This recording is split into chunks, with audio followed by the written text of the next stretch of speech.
یہ جو رات ہے جس کو لیلہ مبارکہ قرآن کریم میں کہا گیا اور شب براءت یعنی لیلۃ البراءت حدیثوں میں کہا گیا، تو اس رات کی جو کچھ فضیلتیں لکھی ہیں تو اس کو ایک تو لیلۃ النصف من شعبان بھی کہتے ہیں، یعنی مہینے کے آدھے پہ یہ لیلۃ النصف، یہ گویا آدھے مہینے کی رات شعبان کی۔ تو اس میں فرمایا کہ اس رات میں ان الدعاء یستجاب فی 5 لیال، یعنی یہ فرمایا کہ 5 راتیں ایسی ہیں اللہ تعالیٰ نے رکھی ہیں سال بھر میں کہ جس میں دعا قبول ہوتی ہے۔ دعا تو ویسے بھی قبول ہوتی ہے، لیکن کسی بات کو دوبارہ بیان کرنا یہ اس میں اور زیادہ تاکید پیدا کرتی ہے کہ گویا ایک دفعہ تو فرمایا تھا، دوسری دفعہ پھر تو 5 راتیں مقبولیت دعا کے لیے ہیں، اور جس میں یہ پہلی رات ہے اول لیلۃ من رجب، رجب کے مہینے کی پہلی رات، یعنی جو چاند دیکھتے ہی جو رات آتی ہے، ولیلۃ النصف من شعبان، اور 14ویں رات جو گویا 15ویں رات کہلاتی ہے، 15ویں شب جس کو لیلۃ المبارکہ اور لیلۃ البراءت بھی کہا جاتا ہے۔ اور فرمایا کہ عید الفطر اور عید الاضحیٰ کی راتیں، لوگ تو شاپنگ کرتے ہیں فجر تک، اور عید الاضحیٰ میں بکرے اور گائے خرید رہے ہوتے ہیں، تو ان دونوں عیدوں کی جو رات آتی ہے کہ جیسے کل عید ہے اور رات، تو فرمایا کہ یہ عیدین کی جو رات ہے یہ بھی دعا کی قبولیت کی ہے، اور اس میں تھوڑا وقت نکال لینا چاہیے کہ دعا نماز پڑھ لیں، نفل پڑھ کے دعا کریں۔ ولیلۃ القدر المبارکہ، اور لیلۃ القدر میں بھی دعا قبول ہوتی ہے۔ تو یہ 5 راتیں ہیں جس میں نے اس وقت اس لیے اس میں وضاحت کر دی ہے، اس میں دعا کا خاص اہتمام کریں، کہیں اجتماعی دعا ہو رہی ہے اس میں بھی شریک ہو جائیں، اور پھر انفرادی طور پہ بھی اپنی دعائیں کریں، انشاءاللہ یہ دعا قبول ہوگی۔ اور یہ 5 راتیں پورے سال یاد رکھیں کہ ان راتوں میں دعا کرنی چاہیے۔ اچھا، اسی طریقے سے فرمایا کہ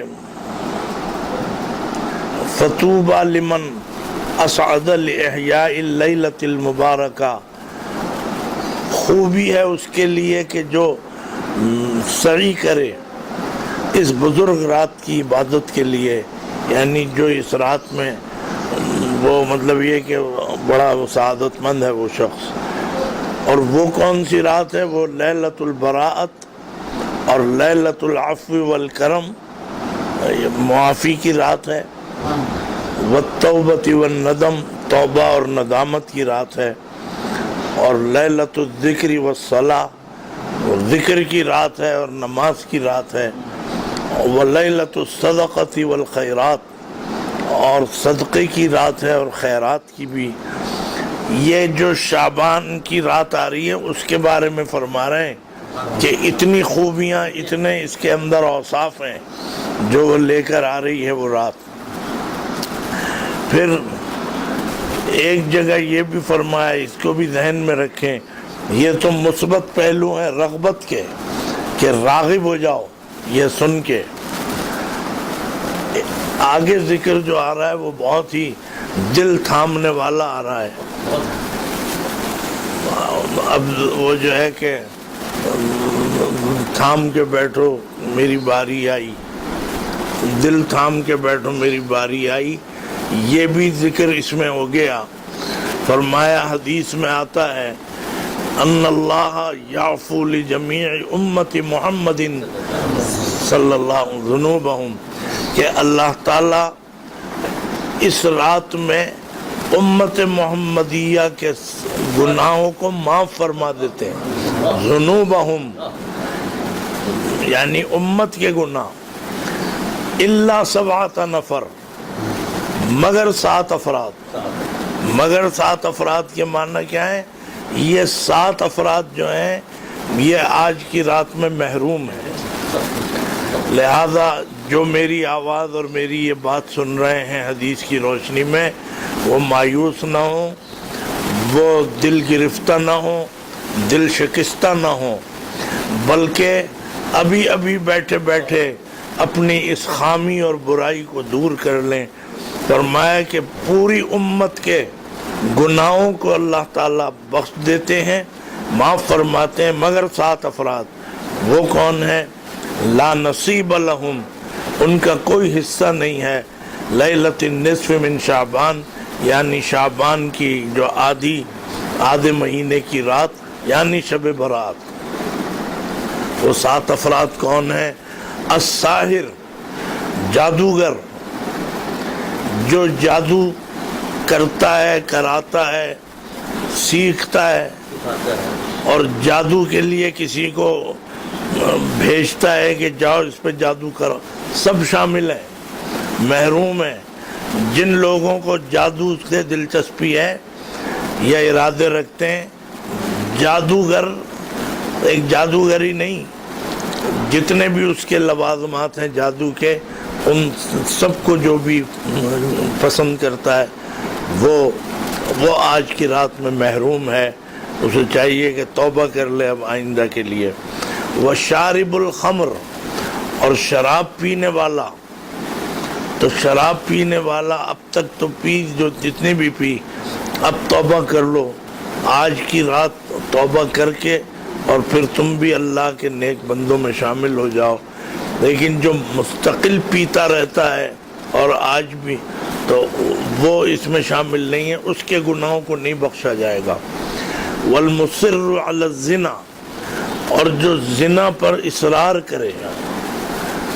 خواہش ہونا یہ غیر فطری سی بات، غیر اختیاری بات ہے، لیکن اس کے حصول میں لگنا اور اس کو حاصل کرنے کے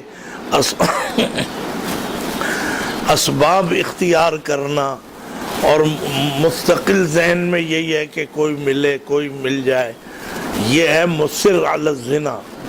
فرمایا یہ جو ہے آج کی رات میں، یہ میں حالانکہ آج کر نہیں رہا، نہ شراب پینے والا شراب پی رہا ہے آج کی رات میں، نہ زنا کرنے والا زنا لیکن ہیں ان کی یہ طبیعت میں شامل ہیں یہ چیزیں. تو والمصر علی الزنا، یہ بھی شخص محروم ہے.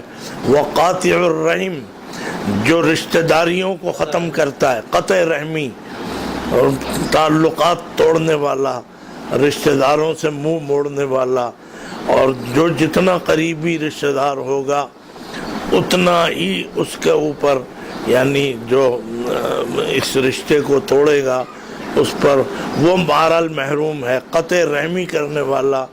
تو آج کی رات میری بات سن کے اگر کوئی اپنے تعلقات سنوار لے تو انشاءاللہ اس فہرست سے نکل جائے گا. والعاق لوالدیہ، اور ماں باپ نے جس کو عاق کر دیا. عاق کے معنی یہ ہے کہ ماں باپ نے اتنا تنگ کیا، اس نے اپنے ماں باپ کو اتنا ناراض کیا کہ ماں باپ نے تنگ آ کے اس سے اپنا تعلق ختم کر لیا. نہ اس کی شکل دیکھتے ہیں، نہ اس سے بات کرتے ہیں، نہ ملتے ہیں، ناراض ہیں. عاق کے یہ معنی ہے. لوگ عاق کے معنی سمجھتے ہیں جیسے طلاق ہوتی ہے، ایسے ہی ہے. عاق کے معنی یہ ہے کہ بس ماں باپ ناراض ہیں اور اس سے کوئی ملتا نہیں. لیکن یہ ہے کہ اگر باپ کا یا ماں کا انتقال ہو جائے تو ترکے میں یہ شامل ہے، ترکے سے یہ محروم نہیں ہے. تو ایسا شخص جو دیکھے کہ میرے ماں باپ مجھ سے خوش نہیں ہیں، راضی نہیں ہیں، اسے چاہیے کہ آج اپنے ماں باپ کو راضی کر لے، توبہ کر لے، معافی مانگ لے. والنمام، اور چغلی کھانے والا. یہ نہیں کہ آج کی رات میں نہ کھاؤ، جس کا کام ہی ہے یہ چغلی کھانے والا، کھاتا رہتا ہے، اب کل بھی کھائے گا اور اس کی یہ مشغلہ ہے. تو چغلی کھانا نمام کہتے ہیں، وہ بھی محروم ہے. خود جائزہ لو، اس کے لیے کوئی ٹیم نہیں بنائی اللہ نے کہ جاؤ جا کے چیک کر کے دیکھو کون چغلی کھانے والا ہے. والبخیل، اور جو مطلب یہ کہ جو بخیل ہے، جو اپنے مال کو دوسروں سے چھپاتا ہے، اس میں شریک نہیں کرتا کھانے پینے میں، اور یہ کوشش ہے کہ میں دوسروں کا کھا لوں، کوئی میرا نہ کھائے اور مجھ سے نہ کھائے. تو یہ بخیل، بخل بھی بہت بڑی بیماری ہے. فرمایا کہ جو بخیل ہوگا آج کی رات میں وہ بھی محروم ہے. المشاہن، اور بغض رکھنے والا. بغض ایسی چیز ہے جو نظر نہیں آتی، لیکن اگر میرے دل میں کسی کے بھی، جو لوگ تقریریں سنیں گے کل، ان کے دل میں اگر کوئی بغض ہے، بغض کے معنی کسی کے لیے ایسی اپنی کیفیت بنا لینا کہ نہ اس کی شکل دیکھنا چاہتا ہے، نہ اس سے بات کرنا چاہتا ہے، اس کے لیے برا سوچتا ہے ہر وقت. تو بغض رکھنے والا جو ہے وہ بھی آج محروم ہے. اس کی تفصیل بھی بیان کی ہے. المشاہن الذی لا یکلم اخاہ المسلم فوق 3 ایام. مشاہن وہ ہے، یعنی بغض رکھنے والا کہ جو اپنے بھائی سے قطع کلامی کر لے، مسلمان بھائی سے 3 دن سے زیادہ. 3 دن سے زیادہ جس نے ترک تعلق اور قطع کلامی کی، وہ بھی آج کی رات میں محروم ہے. اور یہی چیز یاد رہ جائے تو 27ویں شب میں بھی جو لوگ جمع ہوتے ہیں انہیں بھی چاہیے کہ وہ ان سب چیزوں سے توبہ کر لیں، اپنے آج سے کر لیں، اور اپنے آپ کو اس قابل بنائیں کہ کل کی بھی دعا میں اللہ میاں قبول کر لیں، اور آگے جو رمضان میں راتیں آ رہی ہیں اس میں قبول کر لیں. بہرحال یہ بہت بڑی محرومی ہوگی اگر یہ رات آئے اور اس قسم کے لوگ جو ہیں محروم رہ جائیں گے. تو محرومی سے بچنے کے لیے چاہیے کہ اپنی اصلاح کریں. اللہ تعالی ہمارے سب بھائیوں کو اس پر عمل کی توفیق عطا فرمائے.